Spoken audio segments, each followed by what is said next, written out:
こんにちは、塩田正宏と申します。まだここにいる平山会長とも西岡会長ともちょっとご挨拶してないので、最初に自己紹介をさせていただこうと思います。画面共有させていただきます。塩田正宏と申します。祖父は塩田剛三と言いまして、男の人だとグラップラーバキの、渋川豪樹のモデルで知っている方も多いかと思います。私自身は公益財団法人合気道養親会という祖父の道場に勤めておりまして、世話人として警視庁機動隊を指導していました。あとアメリカのマイクロソフトであったりとか、その日本研修をしていったり、今では区が運営する老人ホーム、また警察の役をやるような芸能人などに、指導をしています。で、6年前ぐらいから東洋町に道場を構えて、100名以上、今海外では17カ国でこんぐらい増えました。で、現在は YouTube を始めて、1年で5万人を超える登録者も、得させていただいてます。最近の話で言うと、フランス、ドイツのアルテというテレビ局になるんですけども、そこで日本人100人の顔に出させていただいて、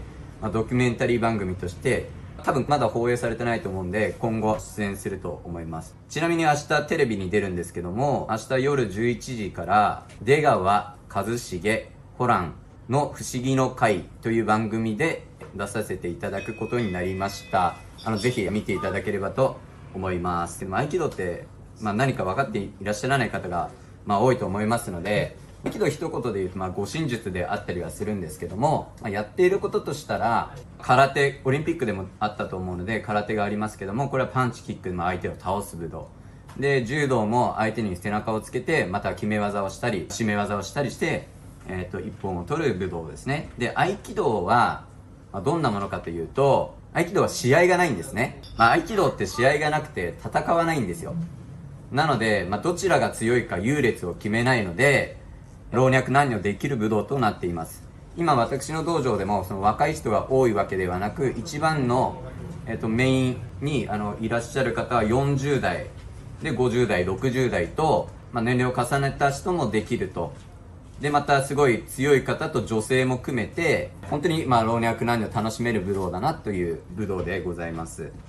で、合気道そんなにやってる人少ないんじゃないかって思う方もいるかと思うんですけども、これ日本国内の人口なんですが、合気道を見ていただくと100万人いるんですよね。柔道が国内で21万人ですから、その5倍いるという。ただこれ海外に行くともっと合気道をしている方は多いので、かなりグローバルな武道になっています。今は140カ国に合気道が広まっていて、多分もっと増えてるんですけども、200万人以上がやっていると言われています。ね、ママエンジェルスさんも先ほど出られてましたけども、私の動画で今80万ぐらい再生があるちょっと一つの動画を見ていただきたいと思いますが、今胸ぐらをつかまれているのが藤井さんという主婦の女性、3児のママなんですね。で、もう一人右にいる入れ墨をしている方はアジアのヘビー級ボクサーのチャンピオンで、合気道を実際聞くのかみたいなことをやってみた動画が YouTube で80万再生回数いってるんですけども、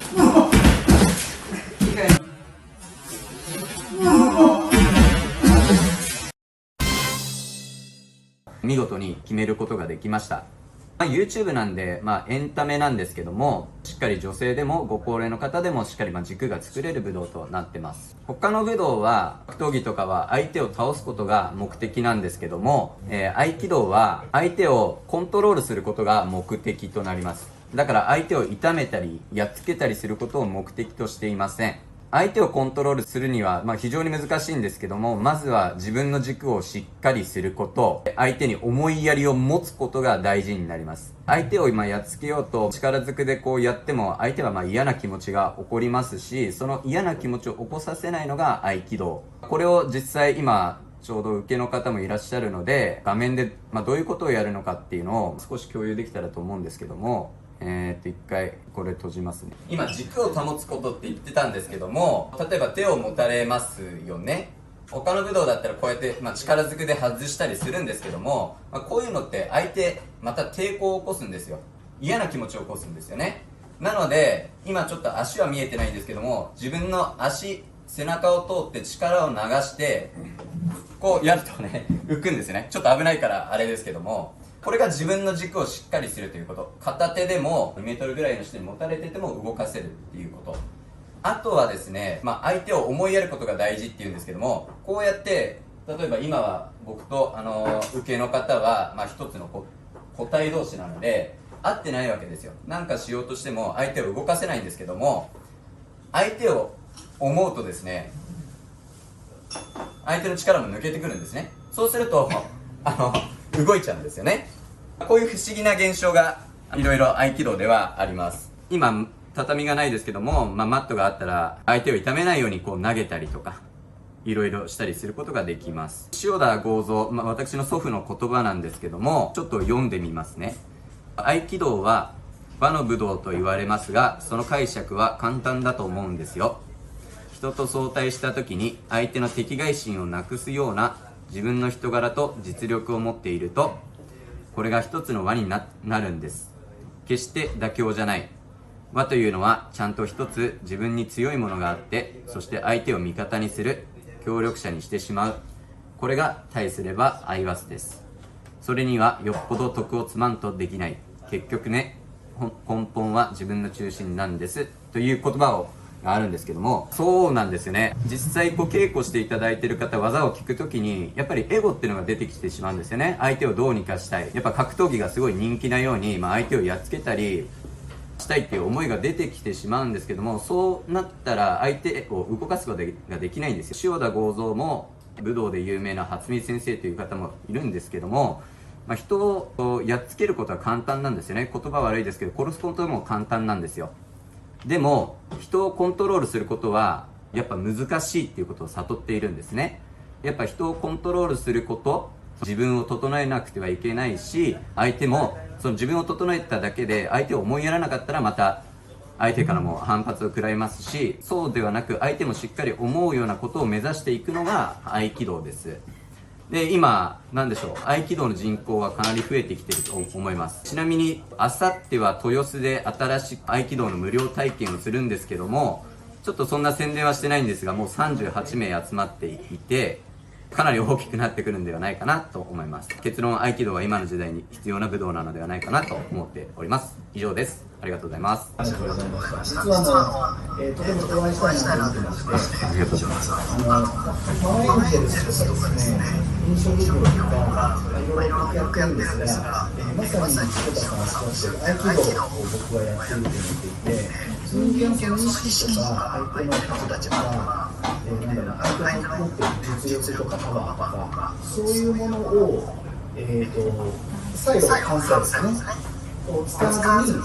相手の力を取り込んでいくっていうか、そうして法律を作ったりとか議員さんが動いてきたりするんですね。一切僕は否定をしないし、否定とかその批判とか誹謗中傷とか一切しない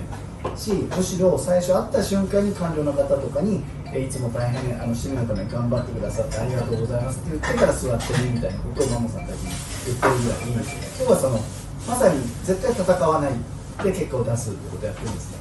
そういうのを見て柴田さんたちからすると単純に武術ではないんですけれども、はい、我々みたいな方がやってるのか合気道と通ずるものがあるかとかすごく聞いてみたいな。いや、もうかなり、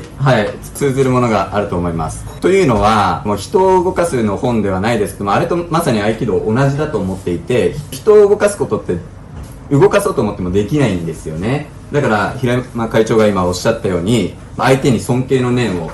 持つっていうことと、まず相手を認めないといけないですね。でないと合気道の技も決まらないんですよ。だから最初は合気道格闘技だと思って入ってくる方もいますけども、あまりうまくいかないです。もちろん自分を整えることも大事ですけども、相手も思う、その思うっていうのもちゃんと呼吸を合わせたりとか、持っていただいて持たれるっていう感覚じゃないんですよ。手も持っていただいてるっていう感覚になってくると、だんだんとその握りが僕の手の細胞にこう合ってきて、もう一体になっちゃうんですよね。そしたら受けの方の重心がなくなっていったりとか、そういった部分はもう本当日常生活でも政治の世界でもどこも一緒だなと思ってます。で、人を動かすを読んでみたら、これは合気道そのものだなって思ってます。ありがとうございます。ちょっと今度ゆっくり見ましょう。よろしくお願いします。ありがとうございます。